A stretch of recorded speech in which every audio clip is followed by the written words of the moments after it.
The gender wage gap. Everyone's heard of it, but people rarely know beyond the 77 or 79 or 69 cents per the dollar a man makes. However, the gender wage gap is much more than a simple statistic that has become the singular figure representing an actually very complicated problem. And if we ever want to revamp our economic system to close this unjust gap that divides us, the first step is to understand the situation completely. First of all, what is the wage gap? Contrary to popular belief, the wage gap doesn't mean women actually make 23% less than a man who has the same job as her. It simply compares the median wages of men and women who work full time.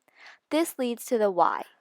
Some of the gap is due to the fact that women are concentrated in lower paying jobs, like nurses or teachers. But the problem doesn't really lie between different occupations. The majority of it lies within jobs. Let's look at an example. In 2009, three economists set out to understand the wage gap better. To do this, they followed a group of MBA graduates from the University of Chicago and also looked into graduates from 1996 to 2006. Across the board in every single year, the economists noticed the same trend. Right out of college, women made an average of $115,000, while their male counterparts made an average of $130,000. This may not seem like a huge difference, but fast forward 5 years and the same woman made only 60% of the same men who do the same job. Another study attempts to explain the reasons behind the gender wage gap, but this one sheds more light on the discrimination between the two sexes. The Yale John Jennifer study sent out almost identical applications and resumes to companies, equally competent background educations, same qualifications, etc., except they used the name John for one resume and Jennifer for the other. It isn't hard to guess which applicant was deemed more capable and was hired. This obvious, straightforward refusal to hire, promote, or fairly pay women who are just as qualified as men is a big factor in the gender wage gap. But perhaps the most prevalent reason can be seen with the wage gap change within a woman's lifetime. Like seen in the University of Chicago study, right after college, the wage gap is small. Well, however small $15,000 is. But after 5 years, the wage gap had grew considerably, and data shows it will keep increasing until a woman reaches about 30 to 40 years of age. Between the span of 10 years, the gap is at its all-time high. But from about ages 40 to retirement, the wage gap actually improves and shrinks back to its original size.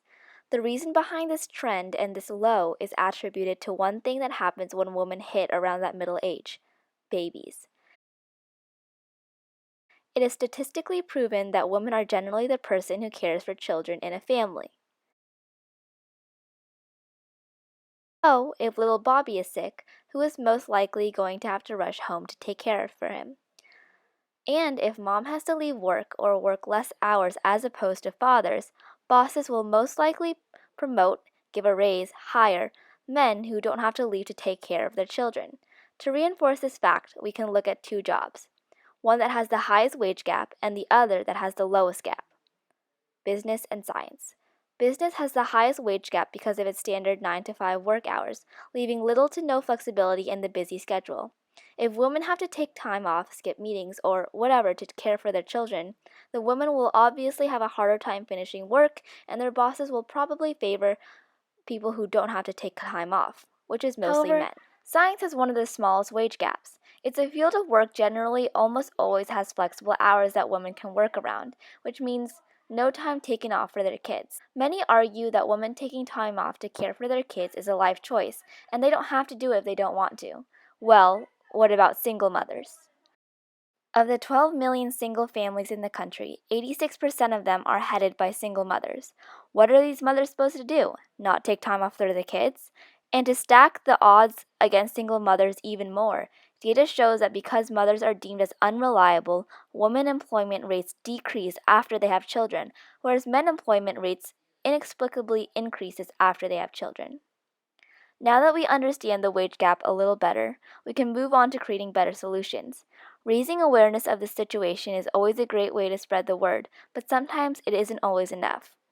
Using what we now know about the wage gap, we can start taking bigger strides, like creating more flexible hours for companies. But before we go, let's take a look at what closing the gender wage gap would mean for a woman in a year.